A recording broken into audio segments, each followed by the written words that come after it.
శ్రీవియన్నా న్యూస్కి స్వాగతం. పిల్లలపై లైంగిక వేధింపులు నివారించబడాలన్న మరియు బాధితులకు చేయూతనివ్వాలన్న గ్రామస్థాయిలో పనిచేసే అన్ని శాఖల సిబ్బంది సమన్వయంతో కృషి చేసినప్పుడే సాధ్యమవుతుందని పులిచెర్ల మండల అభివృద్ధి అధికారి రాజశేఖర్ బాబు పేర్కొన్నారు.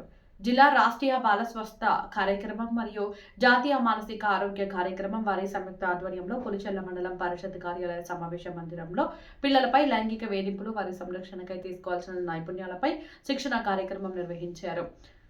ముఖ్య శిక్షకులు క్లినికల్ సైకాలజిస్ట్ తాన్యా డెవ్ మరియు సామాజిక కార్యకర్త శిల్ప పిల్లలపై లైంగిక వేధింపుల రకాలు, గుర్తింపు లక్షణాలు, మానసిక ప్రభావాలు, బాధిత పిల్లలతో సున్నితంగా వ్యవహరించాల్సిన విధానం మరియు తక్షణ జోక్య చర్యలపై అవగాహన కల్పించారు. కార్యక్రమంలో పులిచెర్ల ప్రాథమిక ఆరోగ్య కేంద్ర వైద్యాధికారి డాక్టర్ వేణుగోపాల్ రెడ్డి, కల్లూరు ప్రాథమిక ఆరోగ్య కేంద్ర వైద్యాధికారి డాక్టర్ ప్రవీణ్, మండల విద్యాశాఖ అధికారి సిద్ధారామయ్య, ఐసిడిఎస్ సిడిపిఓ వాణిశ్రీదేవి పాల్గొన్నారు.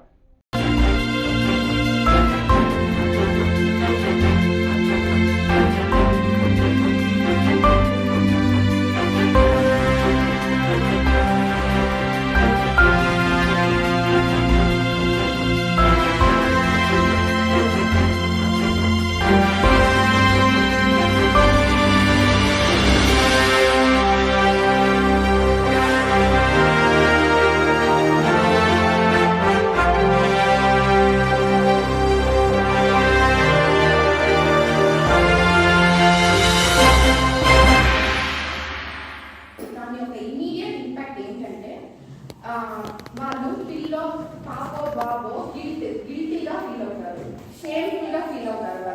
వాళ్ళ బాడీ పార్ట్స్ మీద వాళ్ళకి అసహ్యంగా ఉంటుంది.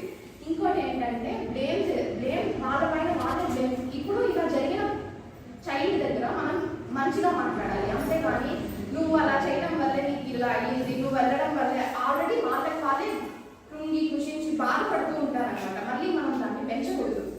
ఇంకోటి ఏంటంటే వాళ్ళకి భయంగా ఉంటుంది. నేను చెప్పింది పెద్దలు నమ్ముతారో దానివల్ల ఎలాంటి దుష్పరిణామాలు జరుగుతాయి, వాటి వల్ల ఏమేమి యాక్ట్స్ ఉన్నాయి, వాటి వల్ల వారిని ఎలాగా నిర్మూలించవచ్చు అనే కార్యక్రమాన్ని ప్రజల్లో అవగాహన కల్పించాలి.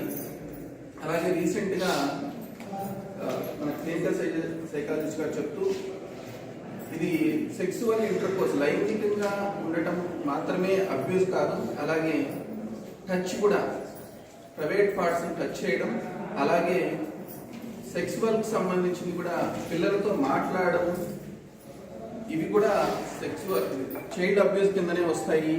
ఇవి మనం అలాగే తెలుసుకొని అందరికీ కూడా అవగాహన కల్పించాల్సిన అవసరం ఉంది.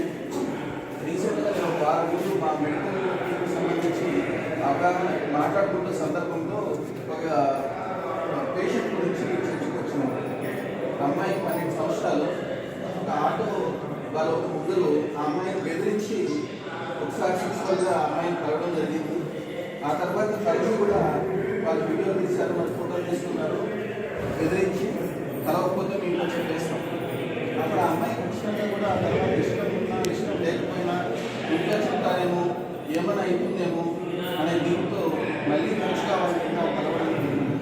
రీసెంట్గా ఆరోగ్య సమస్య రావడం, ఎమోషనల్గా సైకలాజికల్గా అనే విషయం గురించి మనం తెలుసుకుందాం. ఫస్ట్ చైల్డ్ ఫ్రెండ్లీ ఇన్వెస్టిగేషన్ అనేది ఉండాలి. ఎవరైనా చైల్డ్ ఈ సెక్సువల్ అబ్యూస్కి గురైనప్పుడు వాళ్ళకి ఫ్రెండ్లీ ఇన్వెస్టిగేషన్ అనేది చేయాలి. అంటే స్పెషల్ కోర్ట్స్ అనేవి ఉంటాయి. వీళ్ళకి స్పెషల్ కోర్టుగా నిర్ధారించిన కోర్టులో వీళ్ళకి ఇన్వెస్టిగేషన్ అనేది జరుగుతుంది.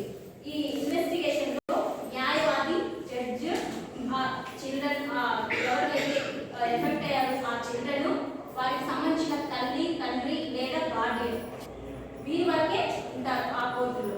అక్కడ ఫ్రెండ్లీ నేచర్ తో ఇన్వెస్టిగేషన్ అనేది జరుగుతుంది. ఇది ఫ్రెండ్లీ ఇన్వెస్టిగేషన్ అంటారు. అంటే చైల్డ్ భయభ్రాంతులు గురి కాకుండా వాళ్ళని ఫ్రెండ్లీగా ఇన్వెస్టిగేషన్ అనేది చేస్తారు. అలాగే ఈ పోక్సో యాక్ట్ యొక్క ముఖ్య ఉద్దేశం ఏంటంటే ఎవరైతే అబ్యూస్ చేశారో వాళ్ళకి శిక్ష పడేలాగా చేయడం ఈ పోక్సో యాక్ట్ యొక్క ముఖ్య ఉద్దేశం. అలాగే చైల్డ్ యొక్క రైట్స్ అంటే